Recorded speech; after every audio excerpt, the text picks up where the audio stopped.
The briefing room went silent when the general's aide placed the black and white satellite image on the screen. Smoke billowed from what remained of forward operating base Scorpion, a smudge of ash in the Syrian desert where 73 coalition personnel had been dug in 48 hours earlier. The timestamp read 8:47 Zulu. The room smelled like burned coffee and the kind of exhaustion that settles into bones after 72 hours without sleep. Major Cale Rourke stood at the back, arms crossed, jaw tight. He'd lost friends there. Everyone had. The general, a silver-haired man named Voss with 3 stars and a face carved from granite, clicked to the next slide. It showed aerial reconnaissance taken at dawn. No movement, no survivors. The base had been overrun by a mechanized column that shouldn't have existed according to every intelligence report filed in the last 6 months. But it had. And now Scorpion was a graveyard. Air support was requested at 8:22, Voss said, his voice flat, clinical. No aircraft reached the target zone in time. By 8:45, all radio contact ceased. He paused and the silence thickened. We lost them. Someone coughed. Someone else shifted in their seat. Rourke stared at the screen, his mind replaying the desperate transmissions he'd monitored from the operations center, voices screaming for close air support. The crackle of small arms fire in the background. Then nothing. We scrambled 2 F-16s from Incirlik, Voss continued. They were wheels up at 8:28 but encountered heavy SAM activity over the border. They had to abort. His eyes scanned the room. One A-10 Warthog, call sign Reaper 7, was already airborne on a separate patrol. She diverted without clearance. Rourke's head snapped up. Without clearance. That meant someone had gone rogue. Someone had ignored the abort order and flown straight into a hornet's nest of anti-aircraft fire, enemy fighters, and a collapsing battlefield with zero support. Suicide. That's what it was. Reaper 7 entered hostile airspace at 8:34, Voss said. Last confirmed radar contact was 8:39. We lost her signal at 8:41. No ejection beacon. No mayday. No wreckage recovery. He clicked off the projector. The room darkened. As of this morning, Reaper 7 is listed as missing in action, presumed killed in action. Rourke felt his chest tighten. Missing. Presumed dead. The words felt hollow. He'd seen the A-10s limp home before, chewed up and barely flying, but never from something like this. Never from a sector where every radar system had been painted red on the threat board. Then the door opened. A young lieutenant stepped in, pale and breathless. "General Voss, sir," he swallowed. "Tower just picked up a transponder, low altitude, bearing 270. It's Reaper 7. The room erupted. Voss's expression didn't change, but his eyes narrowed. "Confirmed." "Yes, sir, she's inbound. ETA 12 minutes. 12 minutes. Rourke was already moving toward the door, boots hammering the tile floor. The others followed, a stampede of disbelief and adrenaline. Outside, the tarmac shimmered in the midday heat. The sky was a brutal, cloudless blue. In the distance, a dark speck appeared on the horizon, trailing a thin line of black smoke. It grew larger, slower than it should have. The shape became recognizable, the unmistakable silhouette of an A-10 Thunderbolt II, wings wide, nose blunt, engines mounted high. But something was wrong. The aircraft wobbled, one wing dipped lower than the other. Smoke poured from the left engine. The landing gear hung at an odd angle, half deployed, and still it kept coming. "Jesus Christ," someone whispered. Rourke lifted a pair of binoculars. Through the lenses he could see the damage. The fuselage was pockmarked with holes, some large enough to see through. The vertical stabilizer was shredded. The canopy was cracked, spiderwebbed with impacts. He panned to the tail code. Reaper 7. No doubt. "Who the hell is flying that thing?" Major Lyra Coffey asked beside him, voice tight. Rourke lowered the binoculars. "Captain Vila Harkin." Coffey blinked. "Harkin, the one they pulled from cargo runs." "Same one." "She's a has-been. They grounded her after." "She's alive," Rourke cut her off. "That's all that matters right now." The A-10 descended, its approach shaky. the nose pitching up and down like a wounded bird struggling to stay aloft. The tower was broadcasting on the emergency frequency, voices calm but urgent. Reaper 7, Tower, confirm your status. Do you require emergency equipment on the runway? Static hissed. Then a voice rough and strained came through. Tower, Reaper 7, I'm holding together, gears jammed, hydraulics are shot, I'll take the barrier. The crash barrier, a last resort. A net stretched across the runway designed to catch aircraft too damaged to land normally. It worked sometimes. Other times it turned a controlled crash into a fireball. Copy Reaper 7, barrier is armed. Emergency crews standing by. You're cleared for straighten approach, runway 23. Affirm. Rourke's jaw clenched. The A-10 was a flying tank built to absorb punishment and keep going, but there were limits. He could see fuel leaking from the wing, a dark stain trailing behind. One good spark and she'd light up like a Roman candle. The Warthog lined up with the runway dropping lower.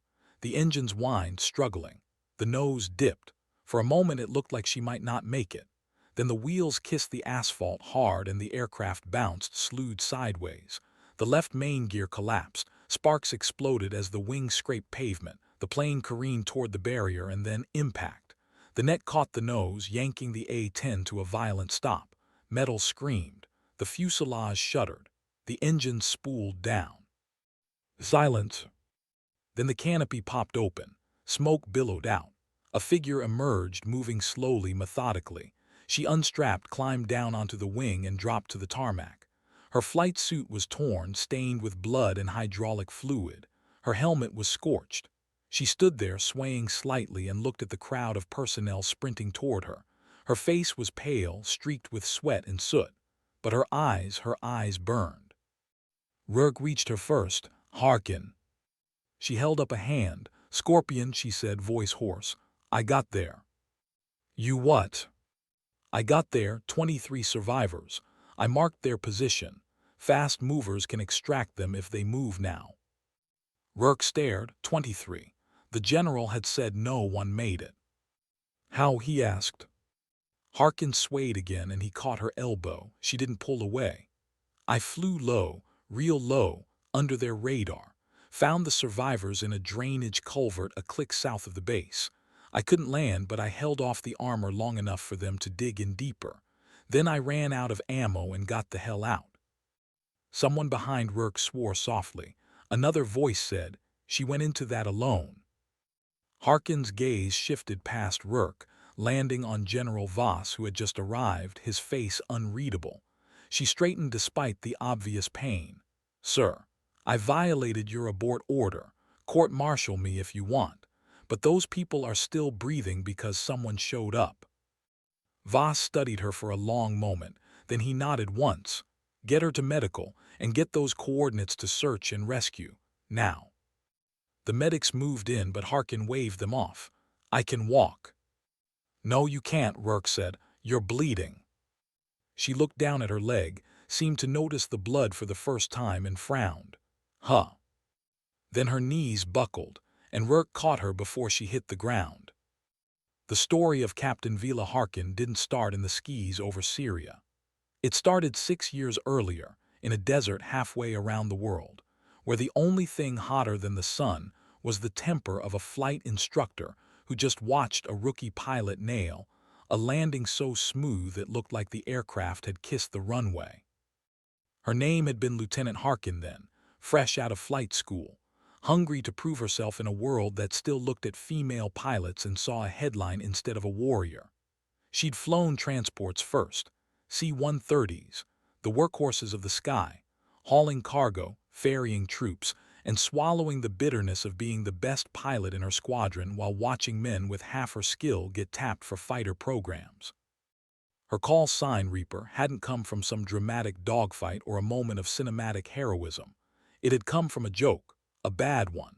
During her first deployment, she'd been tasked with flying medical evacuations out of a contested zone in Afghanistan. The casualties were heavy, the flights constant.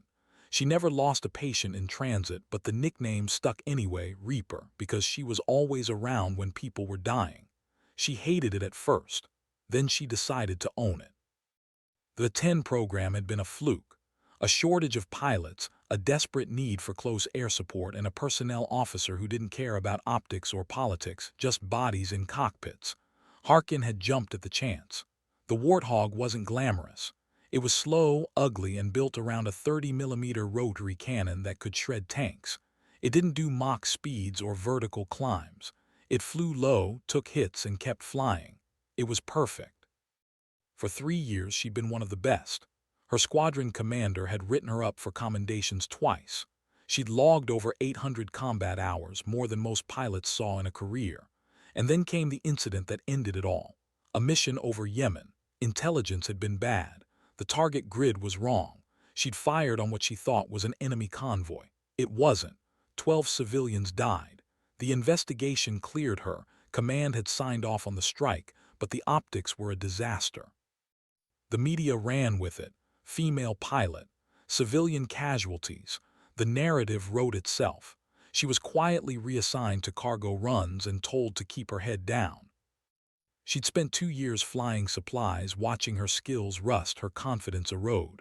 The other pilots avoided her, not out of malice but out of discomfort. She was a reminder of how quickly everything could go wrong. How one bad call, one piece of bad intel could end a career. She stopped going to the officers' club, stopped socializing.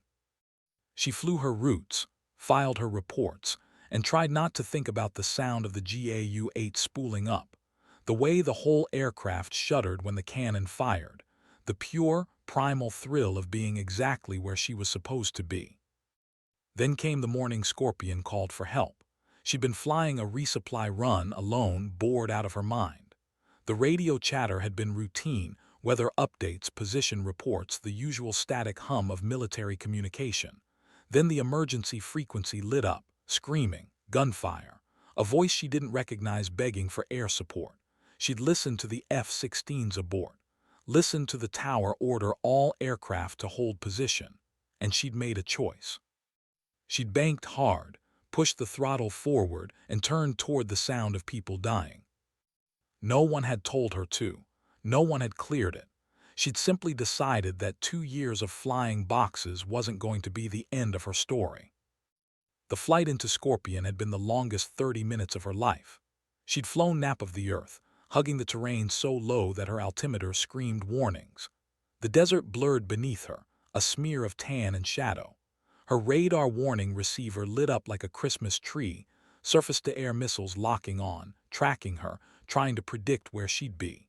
She jinked hard, pulled maneuvers that made her vision tunnel, her body slam against the harness.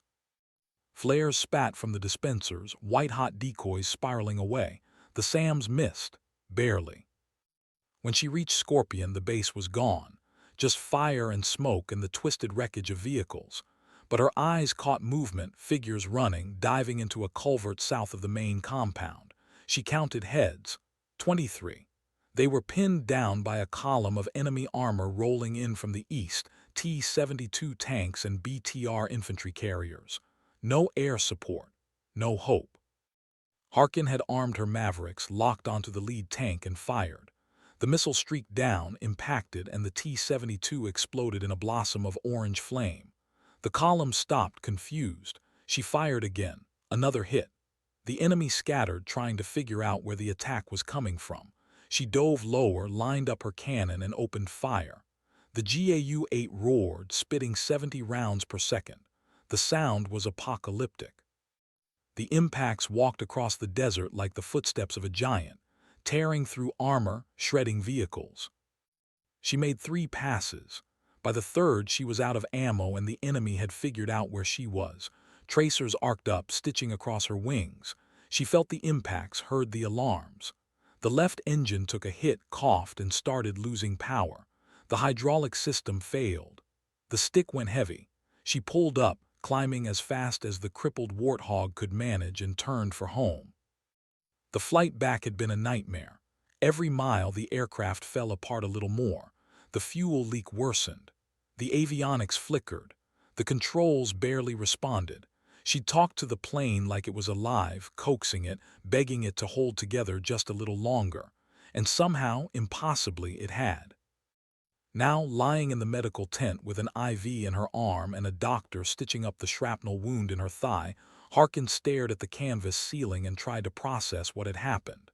She'd gone in alone, against orders, into a situation that should have killed her. And she'd made it back. The survivors were being extracted. The enemy column had retreated. She'd done what she was trained to do. But the cost was already calculating itself in her mind. The abort order, the unauthorized entry into hostile airspace, the damage to the aircraft. The paperwork alone would be a mountain. And the scrutiny, God, the scrutiny. The media would find out. The same outlets that had crucified her over Yemen would be back, dissecting every choice she'd made. The tent flap opened. General Voss stepped inside, his boots heavy on the plywood floor. He looked at her and she looked back, too tired to stand at attention. He waved her down when she tried. "Stay put, Captain." "Sir." He pulled up a folding chair and sat. For a moment he said nothing. Then, Search and Rescue pulled out 23 personnel from Scorpion 2 hours ago. They're alive because of you. Harkin nodded. "Good. You disobeyed a direct order." "Yes, sir." "You flew into a high-threat environment without clearance, without support, and without a reasonable expectation of survival." "Yes, sir." Voss leaned back. "Why?" She met his eyes. "Because no one else was going." He studied her, his expression unreadable. Then he stood. "You'll be debriefed tomorrow. There'll be an inquiry, that's unavoidable, but for what it's worth." He paused. "That was the gutsiest damn thing I've seen in 30 years. He left before she could respond. Harkin closed her eyes and let the exhaustion pull her under. Outside on the tarmac, maintenance crews swarmed the wreckage of Reaper 7.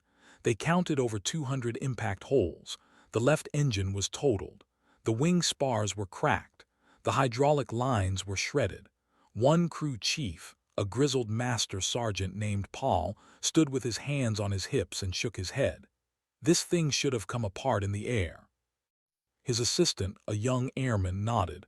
How the hell did she fly it back? Paul looked at the scorched canopy, the blood-stained seat. Because she's better than us, he said quietly. That's how. The inquiry convened 3 days later in a windowless room that smelled like sweat and stale air. Harkin sat at a table facing a panel of 5 officers, all of them wearing expressions that ranged from skeptical to outright hostile. The lead investigator, a colonel named Brandt with a law degree and a reputation for ending careers, shuffled through the file in front of him. He didn't look at her. "Captain Harkin, you are here to account for your actions on the morning of September 18th. Specifically, your decision to disregard a direct abort order and enter hostile airspace without authorization." He flipped a page. "Do you contest any of the facts as presented in the initial report?" "No, sir," Harkin said. Her voice was steady. She'd been through this before. She knew how it worked. "Then let's be clear," Brandt said, finally meeting her eyes. "You violated protocol. You endangered a multi-million-dollar aircraft. You operated outside the established chain of command, and you did so with full knowledge that these actions could result in your court-martial." He leaned forward. "What do you have to say for yourself?" Harkin took a breath. "I heard people dying on the radio. I had the capability to help. I made a decision." "A decision that wasn't yours to make," Brandt snapped. "You're a captain, not a general. You don't get to rewrite the rules because you have a hero complex." "I didn't." "You have a history of poor judgment, Captain. Yemen, 12 dead civilians, and now this." The room went cold. Harkin felt the old wound reopen, the shame and anger she'd buried clawing its way back up. Yemen was cleared by command.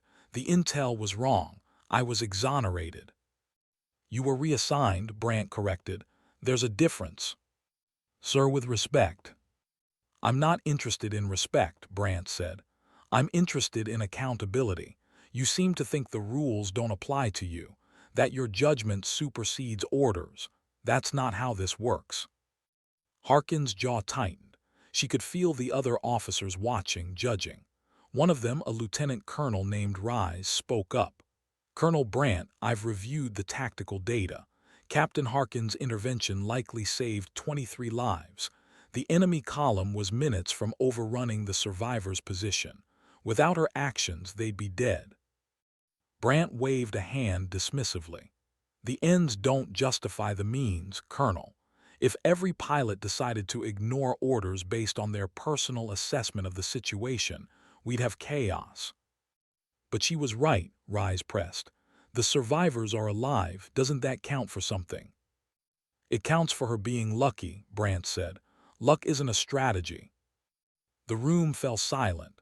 Harkin stared at the table, her hands clasped in her lap. She'd known this was coming. The system didn't reward mavericks. It rewarded compliance, predictability. She'd broken the rules, and now she'd pay the price. Again. Then the door opened. General Voss stepped inside. The panel stood and Harkin followed. Voss waved them down. "As you were," he looked at Brandt. "Colonel, I'll take it from here." Brandt's face tightened. "Sir, the inquiry is still in progress." "It's over," Voss said. His tone left no room for argument. "Captain Harkin, you're dismissed. Wait outside." Harkin stood, saluted, and left. The door closed behind her. In the hallway, she leaned against the wall and exhaled.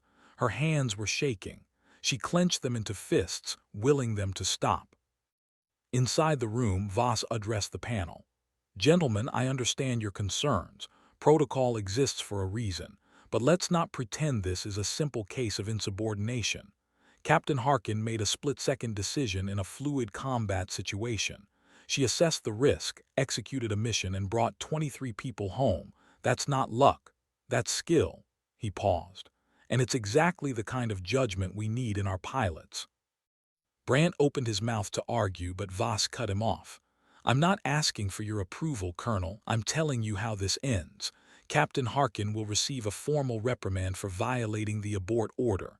It'll go in her file, but there will be no court-martial, no demotion, and no further action." He looked around the room. "Are we clear?" The panel nodded, reluctant but compliant. Voss left without another word. In the hallway, he found Harkin still leaning against the wall. "Walk with me, Captain." They walked in silence through the base, past rows of parked aircraft, past crews working in the heat. Finally, Voss spoke. "You're a hell of a pilot, Harkin. One of the best I've seen, but you have a problem." "Sir, you don't trust the system, and the system doesn't trust you." Harkin said nothing. "That needs to change," Voss continued. "Because talent like yours is wasted on cargo runs. I'm putting you back in the rotation, full combat status. But you need to understand, next time you pull a stunt like this, I won't be able to save you." Harkin stopped walking. "Why are you doing this, sir?" Voss turned to face her. "Because we're at war, Captain, and wars aren't won by people who follow every rule. They're won by people who know when to break them." He started walking again. "Don't make me regret this." "I won't, sir." He glanced back. "We'll see." Word of what Harkin had done spread through the base like wildfire. The story mutated with each retelling. Some said she'd taken out an entire armored battalion single-handedly. Others claimed she'd flown through a nuclear blast. The truth was dramatic enough, but the embellishments added a mythic quality. Pilots who'd ignored her for 2 years suddenly wanted to buy her drinks. Crew chiefs who'd barely acknowledged her existence now asked for autographs. She hated it. The attention felt false, performative. These were the same people who'd avoided her after Yemen, who'd whispered behind her back, who'd made her feel like a pariah. Now they wanted to be her friend because she'd done something reckless and survived. Major Cale Rourke was one of the few who didn't treat her differently. He'd always been professional, distant, but respectful. Now, sitting across from her in the officers' mess, he asked the question no one else had. "How are you holding up?" Harkin looked up from her tray. "I'm fine." "You're a terrible liar." She almost smiled. "I've had better weeks." Rourke nodded. "You flew into hell and came back. That's not something you just walk off. I did my job. You did more than that, he said. But you also painted a target on your back. Again, people are watching you now, waiting to see if you'll crack. I'm not going to crack. Good, he leaned back. Because the world needs more pilots like you, not fewer. Harkin looked at him, surprised. You really believe that? I've seen your record, Rourke said. Before Yemen, you were one of the best, still are. Don't let the bastards convince you otherwise. She didn't respond, but something in her chest loosened just a little. That night, alone in her quarters, Harkin sat on the edge of her bunk and stared at the photo pinned to the wall. It was old, creased, the colors faded. Her father in his Air Force dress blues, standing in front of an F-4 Phantom. He'd been a pilot too, back in Vietnam. He taught her to love the sky, to see flying not as a job but as a calling. He'd also taught her that the sky didn't care about your gender, your background, or your politics. It only cared if you could fly. He died when she was 16, a training accident, mechanical failure. The funeral had been full of men in uniform saying things like he died doing what he loved, as if that made it hurt less. She joined the Air Force because of him, to honor him, to prove that his legacy wasn't wasted. But some days she wondered if he'd be proud of the pilot she'd become, or if he'd be disappointed by the choices she'd made, the rules she'd broken, the lives she'd failed to save. She touched the photo, her fingers tracing the outline of his face. I'm trying, Dad, she whispered. I'm trying. The next morning, Harkin was cleared to fly again. She walked out to the flight line, her helmet under her arm, and stopped when she saw her aircraft. It wasn't Reaper 7. That bird was still in pieces, being stripped for parts. This was a different A-10, freshly painted, the call sign stenciled on the nose, Reaper 7 Actual. Someone had added a small decal beneath the call sign. A grim Reaper, scythe raised, standing on a pile of wrecked tanks. She stared at it, a lump forming in her throat. The crew chief, Master Sergeant Paul, walked over. Figured you earned it, he said. The decal, I mean, hope you don't mind. Harkin shook her head. I don't mind. Good, because you're stuck with it now. He handed her the pre-flight checklist. She's all yours, Captain. Don't break this one. I'll try. Paul grinned. That's what you said last time. Harkin climbed into the cockpit, the familiar smell of jet fuel and oil washing over her. She strapped in, ran through the checklist, and felt the aircraft come alive beneath her. The engines roared, steady and strong. The instruments glowed. She closed her eyes for a moment, letting the sound and the vibration ground her. Then she opened her eyes and keyed the radio. Tower, Reaper 7 Actual. Request taxi clearance. Reaper 7 Actual Tower. You're cleared to taxi runway 23. Winds light, visibility unlimited. Have a good flight, Captain. Copy Tower, Reaper 7 Actual taxiing. She rolled onto the runway, lined up, and pushed the throttles forward. The Warthog surged, accelerating, the nose lifting.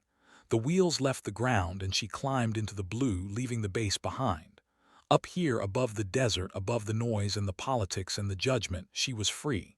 The sky didn't care about Yemen. It didn't care about the inquiry or the whispers or the doubt. It only cared if she could fly. And she could.